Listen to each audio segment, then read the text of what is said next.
तो काय वाघ आहे, गद्दार निघला. तुम्ही ओमराजेला वाघ म्हणता. 2022ला 50 कोटी मिळत होते, त्यावेळेस नको म्हणला आणि आता 100 कोटी घेऊन गेला. तर त्याला तुडवल्याशिवाय पर्याय नाही. खासदार संजय दीना पाटील ह्या मुंबईमध्ये ज्या दिवशी आता येणार त्याला कुदवल्याशिवाय शिवसैनिक शांत बसणार ना, अशी आम्ही शिवसैनिकांनी शपथ घेतली. पहिले जी 40 आमदार गेले त्यावेळेस जर रस्त्यावर तुडवले असते, पण साहेबाच्या संयमीपणामुळे आम्ही शांत बसलो. म्हणून आता ऑपरेशन टायगर नाही, ऑपरेशन तुडवा म्हणूनच इथं आम्ही जमा झालो.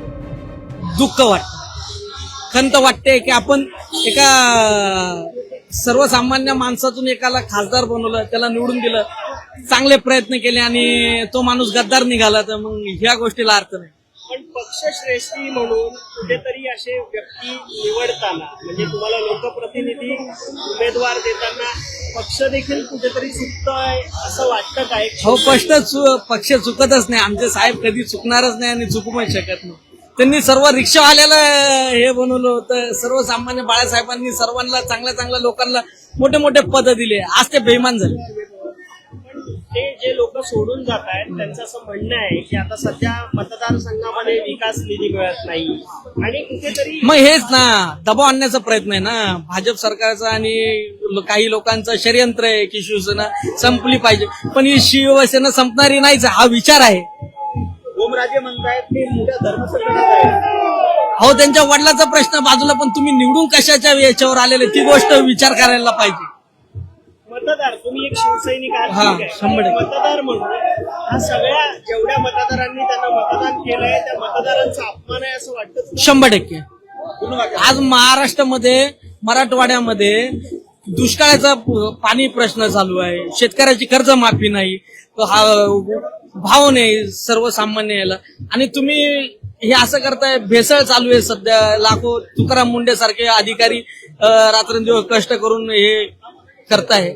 आणि तुम्ही आता काय केलं पाहिजे, सपोर्ट करण्यापेक्षा तुम्ही पक्ष फोडण्याचा प्रयत्न करता. पक्ष हा फुटत नसतो, हा विचार आहे आमचा.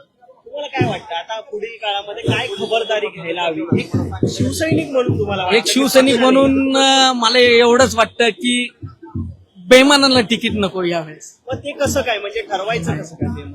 आता आपण चांगले माणूस निवडून देतो, साहेब विश्वास दाखवता की आता पण आष्टीकरच्या मुलाला दिलंच ना, आमदारकी दिलीच ना, ते राजन साहेबांच्या पण पोरीला नगरसेवक बनवलंच ना, एका निष्ठावंताला डावलून. पण तुम्हाला वाटत नाही का की म्हणजे ज्या वेळेला असे लोकप्रतिनिधी देता, उमेदवार तुम्ही देत असता आणि त्यावेळेला कुठेतरी गल्लत होते आणि त्यामुळे अशा प्रकार घडतोय, तुम्हाला तुमची म्हणजे तुमच्या पक्षाची एक शिवसैनिक म्हणून तुम्हाला वाटत नाही की म्हणजे आपल्या पण पक्षाची काही चूक आहे? नाही हो, आता 2 दिवसापूर्वी ते लोक 3-4 दिवसा पहिले सांगत होते की आम्ही उद्धव साहेबांसोबत आहे, आणि अचानक असा ह्याच दिवशी तुम्हाला असं करण्याचा प्रयत्न होता का? उद्धव ठाकरे जेव्हा प्रचाराला गेले होते धाराशिवला, हा, एका बाजूला कैलास पाटील होते, एका बाजूला ओमराजे निंबाळकर होते. हे माझे 2 वाद त्यांनी संबोधलं होतं. हो, 100%. पण वाघांनी साथ सोडली. अहो, वाघ कशाचे? वाघ कोण आहे? तो काय वाघ आहे, गद्दार निघला. तुमची काय भावना आहे? काय वाटतं तुम्ही ओमराजेला वाघ म्हणता. शिळी निश्चित 2022ला 50 कोटी मिळत होते, त्यावेळेस नको म्हणला आणि आता 100 कोटी घेऊन गेला. आणि आता त्याला तुडवल्याशिवाय पर्याय नाही. धाराशिवचे शिवसैनिक त्याला तुडवणार म्हणजे तुडवणार. हे मोठ्या धर्मसंकटाला आहे असं म्हणतायत? कोण काय धर्मसंकट काय नाही, पैशा पाहिजे सगळे नाटके नौटंकी आहे तो माणूस. त्याच्याच मतदारसंघातल्या त्याच्या मतदारसंघाला लागून माझा लातूर तालुक्याचा मतदारसंघ आहे. माझ्या मतदारसंघामध्ये फक्त नदी आहे, एक नदी. पण ते सांगतात विकास कामं झाली नाहीत त्यामुळे अडचण येते. 15 वर्ष विकास कामं नाही का केली तुम्ही? 15 वर्ष काय झक मारली का? शिवसैनिकाच्या जीवावर तुम्ही एकदा आमदार झालात, 2दा खासदार झालात, 3.5 लाख मतांनी तुम्हाला मतदारांनी आणि शिवसैनिकांनी अहोरात्र घाम गाळून तुम्हाला कष्ट करून निवडून दिले तुम्हाला. त्यावेळेस नाही, 100% अवमान आहे. तो गद्दार आहे. 2029ला त्याला त्याची फळ भोगावच लागतील. आणि आता ऑपरेशन टायगर नाही, आता ऑपरेशन तुडवा. ऑपरेशन तुडवा म्हणताय, मात्र उद्धव ठाकरेंच्या संयमी प्रवृत्तीचा किंवा शांत स्वभावाचा फायदा घेतला जातो असं वाटतं? उद्धव साहेबांना त्यांनी 100% फायदा घेतला. 100% कैलास पाटील प्रामाणिक राहतील असं आम्हाला वाटतंय. ते 2 वाघ होते, पण आता एक तर शेळी झाली ना. पण त्यांच्या पण बोलण्यातून असं दिसतंय की त्यांनी घेतलेला जो निर्णय आहे ओमराजेंनी तो काही चुकीचा नाही असं त्यांचं बोलण्यात. तो काही पण बोलतात, तो दबावाखाली बोलत असतील. आता त्यांना असं वाटतंय की भाजप सोबत येईल. पुढल्या वर्षी 2029ला त्याच्यासोबत राहणाऱ्याचा सुद्धा विरोधातच काम करतील. भाजपच्या लोकांच्या प्रतिक्रिया बघा. तिथल्या शिवसैनिकाच्या प्रतिक्रिया बघा आणि आम जनतेच्या प्रतिक्रिया बघा. फेसबुकवरले बघा त्याच्याबद्दल काय लोकांची भाषा वापरतात साहेब, त्याच्याबद्दल. मला एक फक्त एक प्रश्न आहे, म्हणजे आहेत जे लोकप्रतिनिधी आहेत जे तुमच्या पक्षानेच तुम्हाला म्हणजे नेमून दिले होते, त्यांना तुम्ही निवडून आणलं, हो. मरमर काम केलं हो. तुम्ही, पण कुठेतरी अशा म्हणजे हे नेमतानाच कुठे ही बळीला आणि पैशाला ही करून गेलेली. नाही, पण हे निवडताना म्हणजे काय माहितीये देतानाच का, काय लहानपणी जर बारका मुलगा चुकला की आपण त्याच्या कानपटामध्ये मारतो, म्हणजे तो नंतर चूक करत नाही. बरोबर आहे. हे पहिले जी 40 आमदार गेले त्यावेळेस जर रस्त्यावर तुडवले असते, पण साहेबाच्या संयमीपणामुळे आम्ही शांत बसलो. तेव्हा जर तुडवले असते तरी आता 6 गेले नसते ना. म्हणून आता ऑपरेशन टायगर नाही, ऑपरेशन तुडवा म्हणूनच इथं आम्ही जमा झालो. पण साहेब, तुम्ही स्वच्छ शिवसैनिक आहात, किती काही झालं तरी कुठेच जात नाही, काही नाही, तुम्ही निष्ठावंत आहात. हेच कुठेतरी तिकीट देताना वगैरे वाटतं का की तुमच्यासारख्या लोकांना दुर्लक्ष करून अशी लोक निवडून दिली जातात? नाही नाही, अजिबात नाही. काय असतं ना की उद्धव साहेबांनी प्रत्येकावर आपला माणूस म्हणून विश्वास ठेवला आणि आज त्याच उद्धव साहेबांचा विश्वासघात ह्या लोकांनी केला. कालपर्यंत जे आनाभाका घेत होते, आपल्या मुलांच्या आई तुळजाभवानीच्या शपथा घेत होत्या आणि तेच दुसऱ्या दिवशी शिंदे गटात जातात. ही फक्त लोकशाही पायंदळी तुडवण्याचं कामच नाही, तर हा विश्वासघात आहे. हा फक्त उद्धव साहेबांचा आणि शिवसेनेचा नाही, हा त्यांच्या मतदारांचा, ज्यांना मतं दिलेत त्या मतदारांचा हा विश्वासघात आहे. हे आता कुठेतरी जनतेने लक्षात घ्यावं आणि जनतेने रस्त्यावरती उतरावं, तरच फक्त ही लोकशाही टिकेल. अन्यथा अक्षरशः पूर्णतः पायंदळी तुडवण्याचं लोकशाहीचं काम या ठिकाणी चाललंय. शिवसैनिक म्हणून तुम्हाला काय वाटतं की म्हणजे जे लोकप्रतिनिधी तुमच्याच पक्षाने तुमच्यासाठी हे उमेदवार दिले होते, ज्यांना निवडून दिलं तुम्ही 6 लोकांना, ते थेट दुसऱ्या पक्षात जातात, तर त्यावेळेला सच्चा आणि निष्ठावंत शिवसैनिकांचा विचार नको व्हायला? मी तेच म्हणतो, उद्धव साहेबांनी फार आपलेपणाने, हे सगळे फार उद्धव साहेबांचे एकदम जवळचे माणसं होते आणि त्यांनी दगा दिलेला आहे उद्धव साहेबांना. उद्धव साहेबांना कधीही स्वप्नातही वाटलं नसेल की आपले इतक्या जवळची माणसं आपल्याला दगा देतील, परंतु आज त्यांनी दगा दिलाय. पण तुम्हाला एक गोष्ट मात्र नक्की सांगतो की शिवसेना हा पक्ष हा आमदार खासदारांवर नाही, नेत्यांवर नाही, आमच्यासारख्या शिवसैनिकांवर चालतो आणि जोपर्यंत शिवसैनिक आहेत तोपर्यंत आम्ही सगळे ठाकरे साहेबांसोबतच आहोत, शिवसेनेसोबतच आहोत. सर, हे जे खासदार गेलेत ना, ते खासदार असं म्हणतायत की उद्धव साहेब तर त्यांच्या तब्येतीच्यामुळे ते फिरत नाही, पण आदित्य साहेब देखील फिरत नाही. मला काय म्हणजे निवडून कोण फिरत होतं कोण नव्हतं हे सगळ्यांना माहिती. हे उगाच झाले का हो? इतक्या मताने उगाच निवडून आले का हो? हे म्हणतात कामाला अडचण होती. हो, कामाला अडचण होती, लोकांनी एवढ्या मताने उगाच निवडून दिलं का हो? उद्धव साहेब म्हणजे ठाकरे, हो, शिवसैनिक, हे नातं अटूट आहे. या ह्याच्यामुळे यांची इज्जत आहे. आम्ही यांना घडवलंय, यांनी आम्हाला नाही घडवलं. आम्ही यांना निवडून आणतो. यांनी जनतेचा पण तेवढाच विश्वासघात केलेला आहे आणि याला माफी नाही. म्हणजे उगाच कारण देतात. स्वतःची तिजोरी भरली की ते अनाथात काही दुसऱ्यावर बोट करायला की हे यांच्यामुळे झालं, हे भेटू देत नाही. हे सगळे कारण आहेत. ज्याला नांदायचंच नाही ते काही कारण सांगतं, काही सांगतं. हे तर जनरल गोष्ट आहे. दादा, एकीकडे धर्मसंकटात म्हणतात, उलट्या धर्मसंकटात आहे असं भोमराजी म्हणतात, तर दुसरीकडे राजाभाऊ वाजे जे सत्य शिवसैनिक आहेत त्यांची पण निष्ठा पाहायला मिळते. त्यांना पण वापरू ना, त्यांना पण धर्मसंकट वापरू. वगैरे काही नसतं, काही नाही. जर मीडियामध्ये जर बातम्या तुमच्या विरोधात येत आहे तर तुम्ही पत्रकारांना बोलून एक बाईट दिली पाहिजे होती की हे सगळं चुकीचं आहे, तुम्ही गप्प का लपून का बसले. वाजे साहेब तिथून जल्लोषामध्ये आले, त्यांचा आज नाशिकमध्ये जल्लोष केला गेला.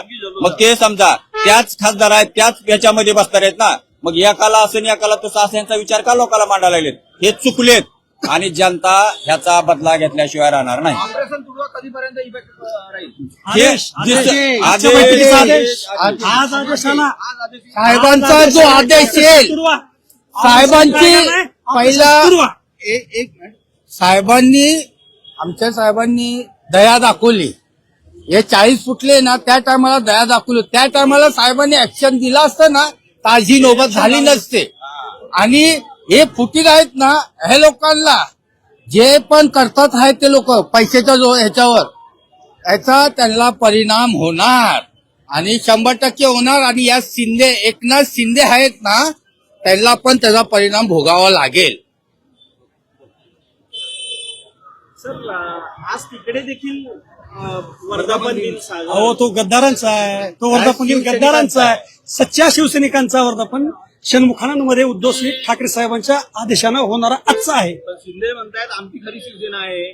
ते गद्दारांची शिवसेना आहे. खोक्याची शिवसेना आहे. शिवसेना आहे. खोक्याची असं कसं आहे. बोलता तुम्ही? एकनाथ शिंदे जरी बोलत असला खरी शिवसेना आमची आहे, त्याच्या मनाला सुद्धा माहिती आहे की मी सगळं चुरून लुबाडून घेतलेलं आहे. काय दबावाखाली ती केलं ते गेलं. जेवढे बी त्यांच्या आता गटामध्ये असतील, जे बी शिवसैनिक असतील, सगळे पैसे देऊन गावोगावी जाऊन गोळा केलेले आहेत.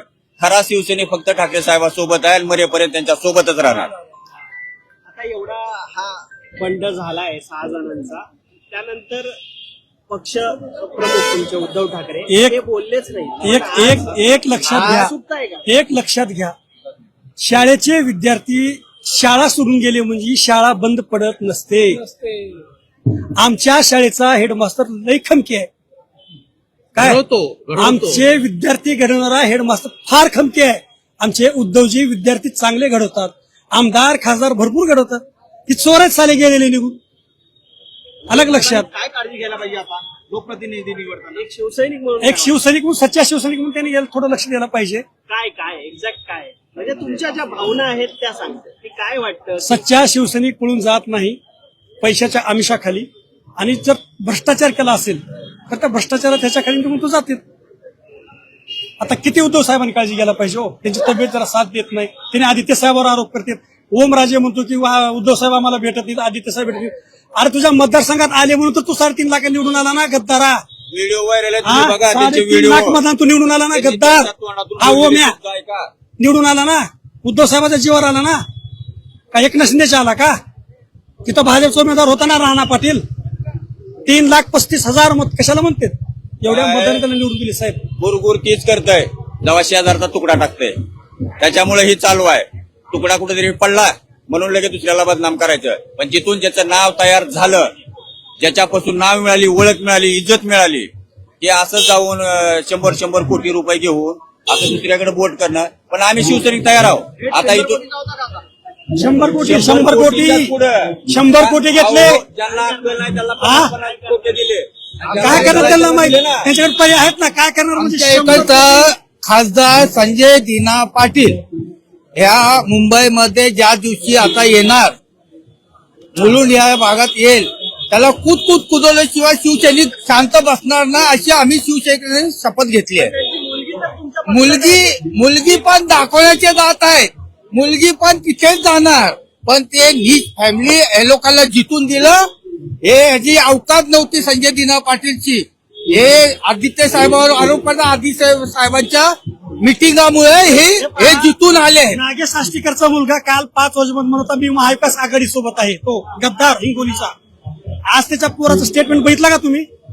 माझ्यावर सुषमाताईंनी आरोप केले, मला असं मतदान करू नका म्हणून सांगितले. ठीक आहे म्हणले आम्ही जाऊ शिंदे गटात. आजचं स्टेटमेंट आहे हरामखोराचं. काल 6 वाजेपर्यंत मतदान होईपर्यंत मी महाविकास आघाडी सोबत आहे म्हणला आणि आज बदलला तो. एवढा नीच प्रवृत्तीचे लोक आहेत. अहो त्यांच्या हा जो आहे ना आता ज्यांनी नाव घेतलं त्याच्या प्रचारासाठी